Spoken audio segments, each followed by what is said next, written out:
আজকে শুধু গোলবার্গের রিটার্নই হলো না, হয়ে গেল ম্যাচও কনফার্ম। সো গাইজ, আজকের মানডে নাইট ড্রটি শেষ হয়ে গেছে।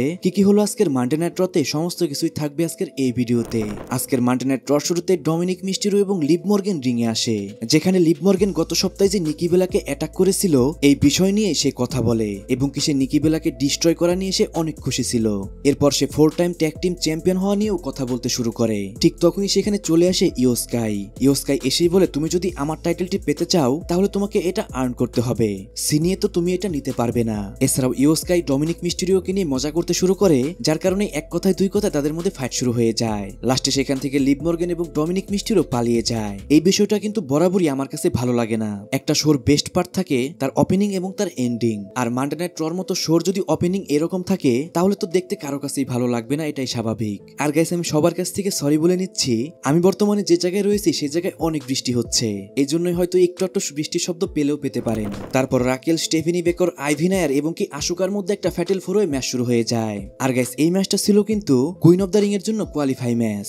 যাই হোক, ম্যাচটা তো মোটামুটি ভালো চলে, যেখানে রাকেল উইন করে যাচ্ছিল, কিন্তু তখনই সেখানে রিয়া রিপ্লি চলে আসে এবং সে রাকেলের উপর অ্যাটাক করে দেয়, যে সুযোগে আশুকা এই ম্যাচটার মধ্যে উইন করে যায়। আর এরই মাধ্যমে আশুকা চলে গেল সেমিফাইনালে।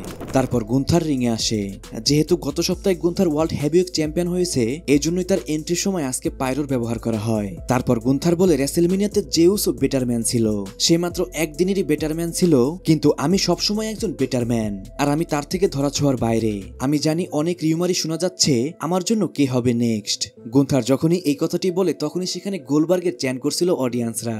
গুন্থার বলে, আমার এইসব রিউমারে কিছুই যায় আসে না, আমি রিয়ালিটিতে বিশ্বাস করি, আর সেই রিয়ালিটিটা হলো Seth Rollins money in the bank win করেছে। তাই আমি সেথ রোলিন্সকে বলতে চাই, আমি সবসময় তোমার জন্য রেডি। যখনই গুন্থার এই কথাটি বলে তখনই সেখানে মিউজিক হিট হয় গোলবার্গের।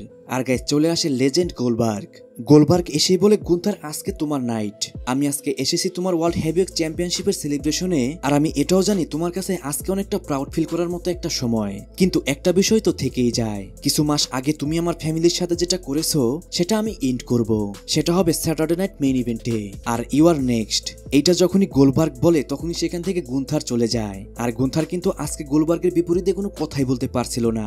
গাইস, এই সেগমেন্টের মাধ্যমে একটা জিনিস কিন্তু একদমই কনফার্ম হয়ে গেল, সামনের যে স্যাটারডে নাইট মেইন ইভেন্টটা হবে সেখানে আমরা গোলবার্গ এবং গুন্থারের ম্যাচ দেখতে পারবো।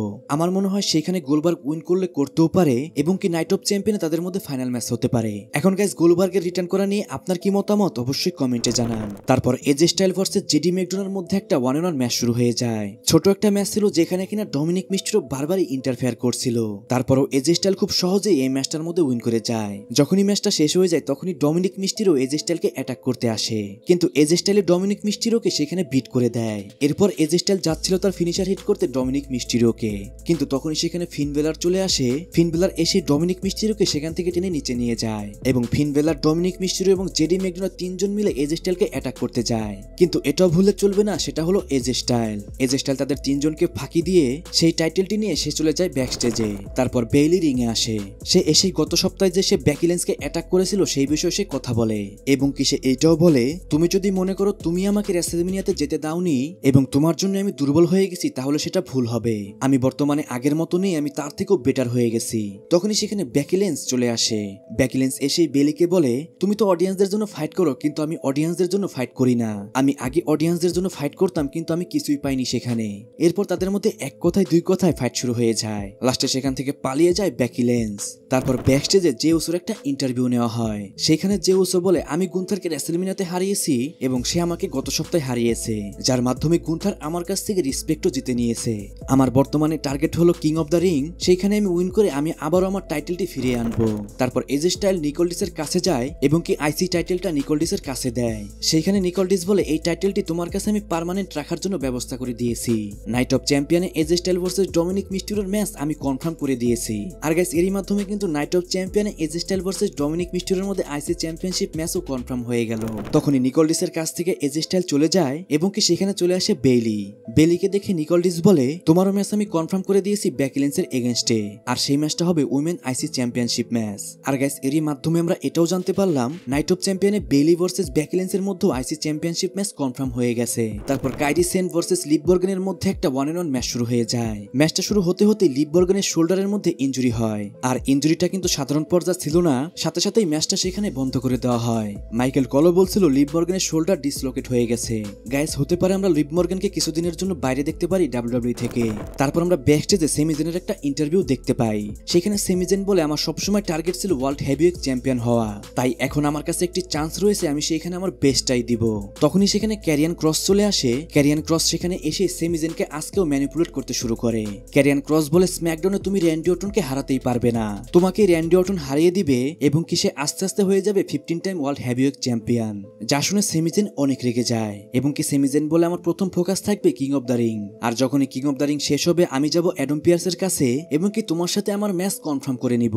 আর গাইস এটার মাধ্যমে আমরা এটাও জানতে পারলাম সামনে হয়তো আমরা ক্যারিয়ান ক্রস এবং সেমিজেনের মধ্যে একটা ম্যাচ দেখতে পারি। আর ক্যারিয়ান ক্রসকে যেভাবে ডাব্লিউডাব্লিউ বিল্ড করছে সেটাও কিন্তু আমার কাছে বর্তমানে অনেক ভালো লাগছে, কারণ তার সেগমেন্ট এবং তার ম্যাচের মধ্যে আমরা অনেক ইমপ্রুভমেন্ট দেখতে পাচ্ছি। তারপর Rusev versus Sheamus versus Bronson Reed versus জেউসের মধ্যে একটা ফ্যাটাল ফোর ওয়ে ম্যাচ শুরু হয়ে যায়। আর গাইস এই ম্যাচটা ছিল কিন্তু কিং অফ দ্য রিং এর জন্য কোয়ালিফাই ম্যাচ। ম্যাচটার কথাই বলতে গেলে এক কথায় অসাধারণ একটা ম্যাচ হয়। ম্যাচের এক পর্যায়ে জেউসো ব্রনসন রিডকে একটা স্পিয়ার হিট করে এবং এরপরে জেউসো যে একটা স্প্ল্যাশ হিট করতে ব্রনসন রিডকে, কিন্তু তখনই সেখানে ব্রন ব্রেকার এসে ইন্টারফেয়ার করে আর ব্রন ব্রেকারকে থামাতে সেখানে চলে আসে সেমিজেন। সেমিজেন ফার্স্টে ব্রন ব্রেকারকে ভালো ফাইট দিচ্ছিল, কিন্তু ব্রন ব্রেকার তাকেও ডিস্ট্রয় করে দেয়। এরপর সেখানে ব্রন ব্রেকারকে থামাতে চলে আসে পেন্টা, আর ব্রনসন রিড যখনই জেউসোকে একটা সুনামি হিট করতে যাচ্ছিল তখনই চলে আসে সেখানে এলে নাইট, আর এলে নাইটের কারণে সেখানে জেউসো তার ফিনিশার হিট করে ম্যাচটার মধ্যে উইন করে যায়। যখনই ম্যাচটা শেষ হয়ে যায় তখনই অনেক রাখতে রাখতে সেখানে সেথ রলিন্স চলে আসে। সেথ রলিন্স যখনই রিং এর মধ্যে যে জেউসোকে মারতে যাবে ঠিক তখনই সেখানে কোডি রোডস চলে আসে।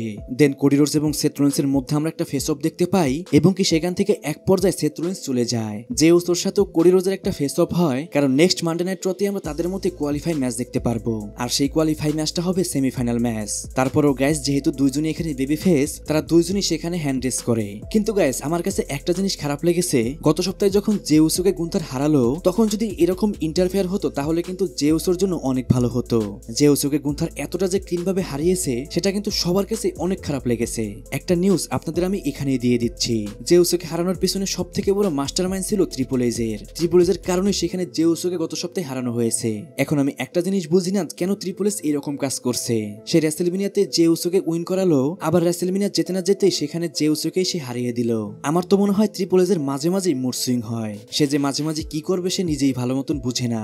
গাইস ট্রিপল এইজ সম্পর্কে আপনার কি মতামত অবশ্যই কমেন্টে জানান। আর এরই মাধ্যমে আজকের মানডে নাইট রটিও শেষ হয়ে যায়। গাইস আজকের মানডে নাইট রটি আপনার কাছে কেমন লেগেছে অবশ্যই কমেন্টে জানাবেন। সো গাইস আজকের ভিডিও এই পর্যন্তই। রেসলিং সম্পর্কে সমস্ত নিউজ এবং আপডেট জানার জন্য চ্যানেলটিকে সাবস্ক্রাইব করবেন।